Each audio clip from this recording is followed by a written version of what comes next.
कर्ता करे न कर सके, शिव करे सो होए।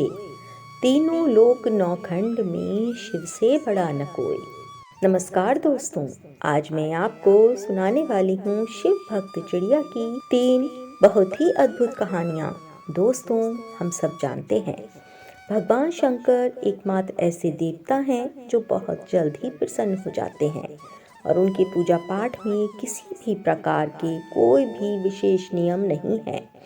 वे सबके हैं, सब जीव भी उनके ही हैं, तभी तो उन्हें पशुपतिनाथ भी कहा जाता है। तो आइए सुनते हैं शिव भक्त चिड़िया की बहुत ही सुंदर कहानी। पर अगर आप भी शिव जी के प्रति पूर्ण विश्वास रखते हैं तो हमारे चैनल को सब्सक्राइब करके कमेंट में एक बार हर हर महादेव ज़रूर लिखें और बीच में कहानी को छोड़कर बिल्कुल भी न जाएं। कहा जाता है दोस्तों, अगर आप भी अपने आराध्य के प्रति पूर्ण रूप से समर्पित हैं तो आपका कोई काम नहीं रुक सकता है। जो आपके भाग्य में होगा वह तो मिलेगा ही, और जो नहीं भी होगा वो भी आपको मिल जाएगा। ऐसी ही कहानी है इस शिव भक्त चिड़िया की। तो आइए दोस्तों, कहानी को शुरू करते हैं। एक समय की बात है, एक चिड़िया जंगल में एक पेड़ पर रहती थी। पर एक दिन वहाँ बहुत आंधी तूफान के कारण वह पूरा जंगल तहस नहस हो गया और कुछ ही दिन में पूरा जंगल सूख गया। वह जंगल बिल्कुल सूखा पड़ गया। न वहाँ पर घास थी, न पेड़, न फूल और न ही फल। जिस वृक्ष पर चिड़िया रहती थी उस पर भी सिर्फ सूखी टहनियाँ ही बची थीं, पत्ते भी शेष नहीं थे। चिड़िया वहीं रहकर हर समय शंकर भगवान का जाप और गुणगान करती रहती थी और सोचती रहती थी, अब क्या किया जाए। एक बार नारद जी जंगल में होकर जा रहे थे, तभी उन्होंने सुना कि कोई निरंतर देवों के देव महादेव का नाम लिए जा रहा है। तब नारद जी उसे ध्वनि का पीछा करते हुए चिड़िया के पास तक पहुँचे। चिड़िया ने नारद जी को देख लिया और उनसे तुरंत आकर बोली, नारद जी, आप कहाँ जा रहे हैं? नारद ने कहा, मैं तो शंकर जी के पास जा रहा हूँ। चिड़िया ने कहा कि मैं भगवान शंकर को बहुत मानती हूँ, वह मेरा बड़ा ध्यान रखते हैं, पर शायद उन्हें मेरे सूखे जंगल के बारे में पता नहीं है। अगर आप वहाँ पर जा ही रहे हैं तो कृपया उनसे कह दीजिएगा कि मेरे जंगल को फिर से हरा भरा कर दें। तूफान आने के कारण पूरा जंगल तहस नहस हो गया है। आप उनसे कहिएगा कि वह मेरी प्रार्थना स्वीकार करें और इस जंगल को फिर से हरा भरा कर दें। नारद जी ने शंकर जी के पास जाकर चिड़िया के कहे अनुसार जंगल की बात की। नारद जी के कई बार कहने पर शंकर जी ने कहा, देवऋषि नारद, मैं इसमें कुछ नहीं कर सकता। चिड़िया के भाग्य में 7 जन्म तक ऐसे ही सूखे जंगल में रहना लिखा है। नारद कुछ नहीं बोले और वहां से चले गए। उस रात चिड़िया इसी आस में रही कि भगवान शंकर ने उसकी बात सुन ली है और अब वह जरूर कुछ ना कुछ अवश्य करेंगे और फिर जंगल को फिर से हरा भरा कर देंगे। पर उसी रात फिर से एक तेज का तूफान आया। वह जैसे तैसे इस आस में सो गई कि भगवान शिव सब ठीक कर देंगे। परंतु अगले दिन जब वह उठी तब भी जंगल वैसे ही सूखा पड़ा था। पर तब भी चिड़िया ने आस न छोड़ी, क्योंकि उसको अपने आराध्य पर पूरा भरोसा था। उसने फिर से भगवान शिव का नाम लिया और रोज की तरह दाना ढूंढने चली गई। पर जब वह शाम को घर लौट कर आई तो उसने देखा कि पूरा जंगल फिर से हरा भरा हो गया है और यह देखकर बहुत खुश हो गई और भगवान शिव का धन्यवाद करने लगी। कुछ समय बाद जब नारद जी फिर वहां से निकले तो देखा कि जंगल बिल्कुल बदला हुआ था। जंगल फिर से हरा भरा हो गया था। हरी घास, फूल, फल पूरे जंगल में लदे हुए थे। चिड़िया का पेड़ फूलों और फलों से लदा हुआ था। चिड़िया भी प्रेममग्न होकर पेड़ पर नाच रही थी और बहुत खुश नजर आ रही थी। तब नारद जी ने सोचा कि शंकर जी ने मुझसे झूठ बोला। जब नारद जी वहां से जाने लगे तो चिड़िया ने नारद जी को देखा और उन्हें धन्यवाद करने लगी। नारद जी शंकर जी के पास पहुँचे और उनसे कहने लगे कि हे प्रभु, आपने मुझसे झूठ क्यों कहा? प्रभु, मैं अभी जंगल के रास्ते से होकर आ रहा हूँ। जंगल तो पूरी तरह से हरा भरा हो गया है और वहाँ पर रहने वाली चिड़िया भी बहुत खुश नजर आ रही थी। पर प्रभु, आपने तो कहा था कि उस चिड़िया के भाग्य में ये सब है ही नहीं। तब शंकर जी ने मुस्कुराकर कहा कि ये सच है नारद मुनि, उस चिड़िया के भाग्य में ये सब नहीं था। मैंने चिड़िया को कभी भी कुछ नहीं दिया, फिर भी वह मेरा गुणगान करती रहती है और इस आस में रहती है कि मैं उसकी सहायता अवश्य करूँगा। ऐसे भक्त की भक्ति देखकर तो भगवान को भी विवश होना ही पड़ता है। उसकी भक्ति, विश्वास और प्रेम की वजह से मुझे उसके भाग्य के सातों जन्म काटकर सब कुछ चिड़िया को देना पड़ा। यही एक भगवान का सच्चा कर्तव्य है। तो ऐसे दयालु हैं हमारे भोले बाबा। तो इस कहानी ने हमें बताया है कि अगर आप अपने आराध्य के प्रति समर्पित हैं तो आपका कोई काम नहीं रोक सकता है। यहाँ तक कि भाग्य में खराब लिखा है तो वह भी अच्छा हो जाएगा। बस अपने भगवान पर विश्वास होना चाहिए। तो दोस्तों, अगर आपको ये कहानी अच्छी लगी है तो एक लाइक अवश्य करें।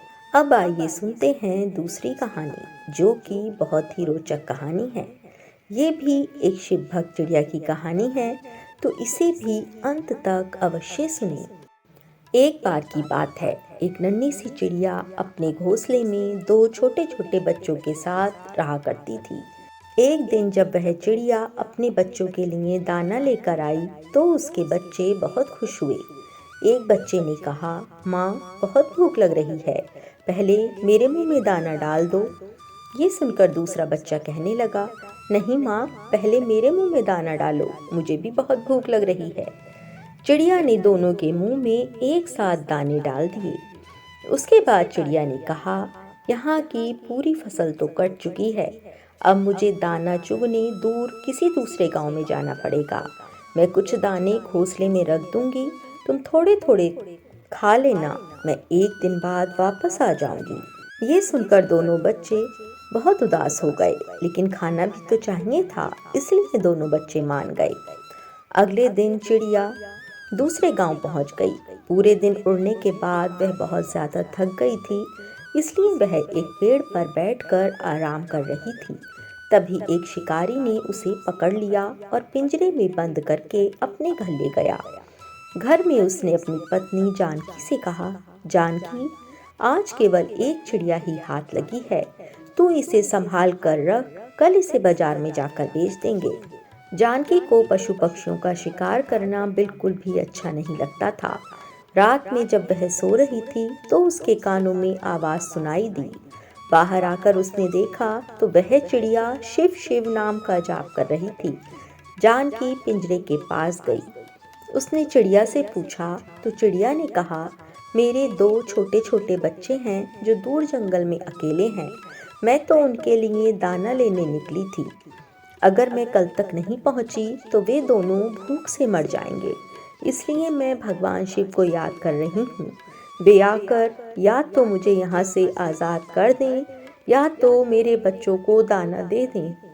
जानकी ने कहा, हम तो इंसान हैं, हमने कभी भगवान की पूजा नहीं की, लेकिन तुम नन्ही सी चिड़िया हो, तुम्हें लगता है भगवान शिव तुम्हारी रक्षा के लिए आएंगे? तब चिड़िया ने कहा, भगवान शिव जगत के सभी प्राणियों के साथ हैं, वे अवश्य आएंगे। जानकी ने दुखी होकर कहा, मुझे माफ कर दो, अगर मेरा बस चलता तो मैं ही तुम्हें आज़ाद कर देती, परंतु मैं अपने पतिव्रत धर्म से बंधी हूँ, इसलिए मैं उन्हें धोखा देकर तुम्हें छोड़ नहीं सकती। लेकिन मैं ये देखना चाहती हूँ कि भगवान तुम्हारी रक्षा कैसे करते हैं। यदि तुम्हारी बात सत्य हुई तो मैं भी उसी समय से सब छोड़कर भगवान शिव की भक्ति करूंगी। ये सुनकर चिड़िया बोली, मुझे तो भगवान शिव पर विश्वास है, लेकिन लगता है भगवान ने तुम्हारे मन में भक्ति जगाने के लिए ही ये लीला रचाई है। सुबह जानकी ने ये सारी बातें अपने पति को बताई। तब उसने कहा, ये सब बेकार की बातें हैं, आज मैं इसे बेच दूंगा। तब जानकी ने कहा, आप इसे छोड़ दीजिए, मेरे मन में इसके लिए दया भर गई है। इसके छोटे छोटे बच्चे हैं, वे रो रहे होंगे। लेकिन शिकारी नहीं माना। तब हारकर जानकी ने कहा, ठीक है, मैं भी आपके साथ चलूंगी। आज देखती हूँ कि इस चिड़िया का विश्वास जीतता है या आपकी जिद। शिकारी ने चिड़िया को एक कसाई को बेच दिया। शिकारी उसे काटने की तैयारी करने लगा। तब चिड़िया खुशी से झूमने लगी। उसे झूमता देखकर जानकी ने पूछा, अरे, तुम मरने वाली हो और खुश हो रही हो? तब उस नन्ही चिड़िया ने कहा, मैं इसलिए खुश हूँ कि यदि मैं मरने वाली हूँ तो भगवान शिव ने मेरे बच्चों की रक्षा कर ली होगी। जैसे ही कसाई उसे मारने लगा, तभी वहाँ एक औरत आई और उसने कसाई से कहा, भैया, मुझे ये चिड़िया दे दो, जितने पैसे चाहिए ले लो। कसाई ने वह चिड़िया उसे बेच दी। तब जानकी ने उससे पूछा, बहन, तुमने ये चिड़िया क्यों खरीदी? तब उस औरत ने कहा, मेरा बेटा बचपन से गूंगा है। मुझे एक साधु बाबा ने यहाँ भेजा और बताया कि एक चिड़िया की बलि दी जा रही है। उसे बचाकर उसका झूठा पानी अपने बेटे को पिलाना, वह बोलने लगेगा। मैं सही समय पर आ गई। वह औरत चिड़िया का झूठा पानी लेकर उसे आज़ाद करके चली गई। तब चिड़िया ने कहा, देखा, भगवान शिव ने मुझे और मेरे बच्चों को मरने से बचा लिया। यह सुनकर जानकी और शिकारी की आंखों से पानी बहने लगा। उसकी बात सुनकर शिकारी और उसकी पत्नी जानकी के साथ उस कसाई ने भी अपना काम छोड़ दिया और दिन रात भगवान शिव की भक्ति में लग गए। भगवान शिव की कृपा इस संसार के सभी जीवों पर बनी रहे, यही हमारी प्रार्थना है। आइए दोस्तों, एक और दिलचस्प और प्रेरणादायक कहानी सुनते हैं जो भगवान शिव की भक्ति और समर्पण की शक्ति को दर्शाती है। बहुत समय पहले की बात है। एक घने जंगल में एक छोटी सी चिड़िया रहती थी जिसका नाम मयूरी था। वह बहुत प्यारी, सुंदर और जीवन से भरपूर थी। मयूरी का जीवन बहुत साधारण था, लेकिन उसका दिल बेहद विशाल था। वह भगवान शिव के प्रति अपार श्रद्धा और भक्ति रखती थी। वह हर दिन भगवान शिव का ध्यान करती और अपने जीवन में हर समय उनकी महिमा का गान करती रहती थी। जंगल में सभी जानवर और पक्षी उसे एक विशेष सम्मान देते थे, क्योंकि वह हमेशा सच्चे दिल से शिव जी की पूजा करती थी। मयूरी ने अपनी चहचहाहट में शिव जी के स्तुति गीत गाने की आदत बना ली थी। वह रोज शिव भगवान की पूजा करती और जंगल में घूमते हुए उनकी महिमा का प्रचार करती। उसका विश्वास था कि भगवान शिव उसकी भक्ति से प्रसन्न होंगे और उसे आशीर्वाद देंगे। मयूरी के लिए भगवान शिव कोई दूर के देवता नहीं थे, बल्कि वह उनके साथ हर पल एक गहरा संबंध महसूस करती थी। वह जानती थी कि शिव जी सृष्टि के पालनहार हैं और उनका प्रेम और आशीर्वाद ही सब कुछ है। एक दिन मयूरी को एक विचार आया कि वह भगवान शिव से मिलने के लिए उनके प्रिय स्थल कैलाश पर्वत पर जाए। उसने ये निर्णय लिया कि वह अपनी यात्रा पर निकलेगी और शिव जी से सीधी मुलाकात करेगी। उसने सबको बताया, मैं भगवान शिव से मिलने जा रही हूँ। मुझे विश्वास है कि वे मेरी भक्ति को देखेंगे और मुझे आशीर्वाद देंगे। मयूरी ने अपनी यात्रा शुरू की। वह उड़ते हुए दूर दूर तक कैलाश पर्वत की ओर बढ़ रही थी। रास्ते में वह बहुत सारी बाधाओं का सामना करती है।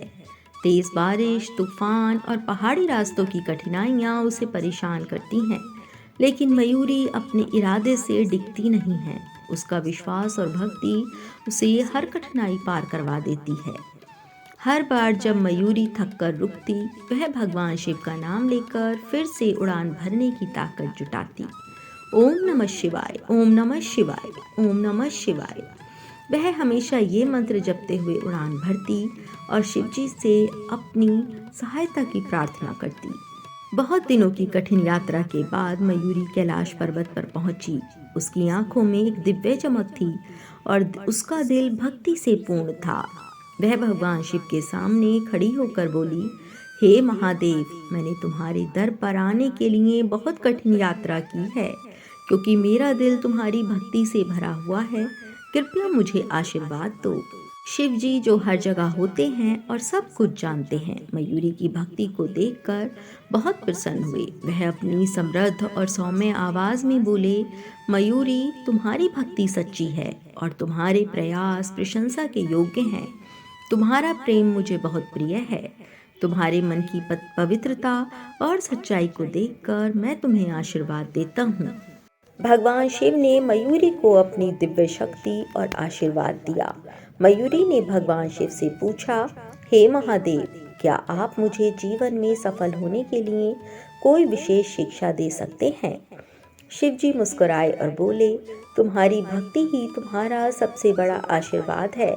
इस संसार में सभी प्रकार की कठिनाइयाँ और विपत्तियाँ आती हैं, लेकिन जो व्यक्ति सच्चे दिल से भक्ति करता है वह कभी हारता नहीं। तुम्हारा विश्वास और समर्पण ही तुम्हारा सबसे बड़ा बल है। भगवान शिव से आशीर्वाद प्राप्त करने के बाद मयूरी अपने घर लौटने के लिए तैयार हुई। शिव जी ने उसे आशीर्वाद दिया और मयूरी ने उनके चरणों में प्रणाम किया। उसने शिव जी से एक वादा किया कि वह हर दिन उनकी भक्ति करेगी और उनके संदेशों को जंगल में रहने वालों तक पहुंचाएगी। वापसी में मयूरी को अब पहले से कहीं अधिक शक्ति महसूस हो रही थी। उसकी उड़ान तेज और निश्चित थी। वह जानती थी कि अब उसके पास शिव जी का आशीर्वाद है और वह किसी भी विपत्ति का सामना कर सकती है। यात्रा के दौरान मयूरी ने कई जंगलों को पार किया और सभी जानवरों को कहानियां सुनाई कि कैसे भगवान शिव ने उसे आशीर्वाद दिया। मयूरी की कहानी ने पूरे जंगल में एक नई उमंग और श्रद्धा का संचार किया। मयूरी जब अपने घर वापस आई तो उसने जंगल के सभी जानवरों और पक्षियों को भगवान शिव की भक्ति के महत्व के बारे में बताया। उसने उन्हें ये सिखाया कि जैसे वह खुद भगवान शिव से आशीर्वाद प्राप्त करने में सफल रही, वैसे ही किसी भी जीव को सही भक्ति से शिव जी का आशीर्वाद प्राप्त हो सकता है। उसने अपनी यात्रा के अनुभवों को साझा किया और सबको बताया कि भगवान शिव के प्रति श्रद्धा और समर्पण से कोई भी व्यक्ति महान बन सकता है। हर कोई मयूरी की बातों को ध्यान से सुनता और उसका अनुसरण करता। अब जंगल में भगवान शिव की भक्ति का प्रसार हो गया था और हर कोई शिव के मंत्रों का ओम नमः शिवाय का उच्चारण करने लगा था। समय बीतता गया और मयूरी ने भगवान शिव की भक्ति में अपने जीवन को समर्पित किया। उसका जीवन अब पूरी तरह से शिव जी के आशीर्वाद से अभिभूत था। मयूरी ने ये समझ लिया था कि भक्ति में सच्चाई और समर्पण ही सर्वोत्तम है। भगवान शिव ने उसे यह आशीर्वाद दिया था कि वह हमेशा सत्य और धर्म के मार्ग पर चले और हमेशा दूसरों की मदद करने का प्रयास करे। दोस्तों, इस कहानी ने हमें बताया कि भगवान शिव के प्रति सच्ची भक्ति से किसी भी कठिनाई का सामना किया जा सकता है। जीवन में जब हम पूरी निष्ठा और विश्वास से किसी के प्रति समर्पित होते हैं तो वह हमें आशीर्वाद देता है और हमारी राह को आसान बना देता है। दोस्तों, मयूरी की तरह हमें भी अपनी श्रद्धा और विश्वास को कभी कमज़ोर नहीं होने देना चाहिए। हमें अपने इष्ट में पूरी श्रद्धा और विश्वास रखना चाहिए, क्योंकि वही हमें जीवन की हर बाधा को पार करने की ताकत देता है। पूर्ण विश्वास और श्रद्धा से की गई भक्ति कभी भी निष्फल नहीं हो सकती। अगर आप अपने आराध्य पर विश्वास रखते हैं तो आपके किसी भी कार्य में कोई अड़चन कभी भी नहीं आ सकती। तो दोस्तों, ये थी आज की सुंदर कहानी। अगर आपको हमारी ये कहानी अच्छी लगी हो तो आप कहानी को लाइक करें, शेयर करें और चैनल को सब्सक्राइब करें। ओम नमः शिवाय।